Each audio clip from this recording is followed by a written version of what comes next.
The lost episode of Vampirina, Bloodlines and Bitter Roots. It started like any other day when I stumbled across a dusty box in the back room of a thrift store. Inside, amidst old VHS tapes and forgotten cartoons, was a plain black cassette labeled only with a shaky marker, Vampirina Lost Episode. I was a huge fan of the show, light-hearted, fun, and perfect for nostalgia, but something about the crude labeling sent a chill down my spine. I took the tape home, curiosity overpowering caution. I popped it into my ancient VCR, and the screen flickered to life. The beginning, a darker tale. The episode opened with the familiar gothic charm of Vampirina's house, but the colors were washed out, the edges blurry and cracked, as if the image itself was deteriorating. Vampirina stood alone in her dimly lit room, eyes wide and hollow. There was no cheerful music. Instead, an eerie silence pressed against my ears. Suddenly, small hamsters scurried into view. They were her usual animated friends, but something was off. Their tiny eyes reflected something unnatural, an unholy glow. Vampirina's face twisted into something I never thought I'd see. Hunger, raw and desperate. The feeding. What followed was grotesque. Vampirina began to stalk the hamsters, her shadow stretching impossibly long across the cracked wooden floor. She cornered one, and the animation became disturbingly detailed. Her fangs sank into the fragile creature, and the screen pulsed with dark reds, but the blood was wrong. The screen shifted colors, and the crimson turned into a murky, thick liquid. Not blood, but something viscous and unnerving, like molasses mixed with rust. One by one, Vampirina drained the hamsters, her expression faltering between satisfaction and revulsion, the rejection of her bloodline. Then something even more unsettling happened.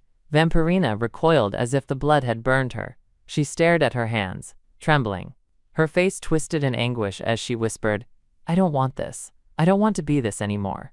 She retreated to the kitchen and began preparing a strange meal, plates of raw carrots, fresh lettuce, and beets. She bit into a carrot with a determination that felt both hopeful and desperate. Her transformation was chilling. Her skin lightened, eyes softened, and the menacing aura faded into something disturbingly hollow, the arrival of the carrot count. Just when I thought the episode might end with some bittersweet redemption, the screen darkened again. A shadow loomed in the doorway, a towering figure made entirely of twisted, gnarled carrots, vines curling like sinister fingers. The figure introduced itself with a voice like cracking earth. "I am Count Drakelroot. Your blood is bitter, but your roots are ripe for harvest." Vampirina screamed, but the Count's carrot claws sank into her flesh. The animation became nightmarish, her body dissolving into a pulpy mess of orange and green. The horror of the juice. As Vampirina was consumed, a dark liquid pooled on the floor. It shimmered in the flickering light, a deep crimson but not blood. The narrator's voice, distorted and broken, whispered, "It's V8 juice, but it tastes like despair. Not sweet or fresh, but rotting vegetables and lost hope." The camera zoomed in on the liquid swirling, a sickening fusion of blood and vegetable sludge, sticky and impossible to swallow. The final scene. The screen went black. Then, words crawled across it in jagged letters. "The blood you reject will always feed the soil beneath your feet." The tape ended with a soft, wet slurping sound, like the Count savoring his feast, and a faint whisper that chilled me to my core. "We all have roots, Vampirina, and none can escape the harvest." Aftermath. I tried to eject the tape. The VCR groaned, refusing. Finally, it spit the cassette out, but the label had changed. Now it read simply, "Rooted." I never watched it again. Maybe one day someone else will find that tape.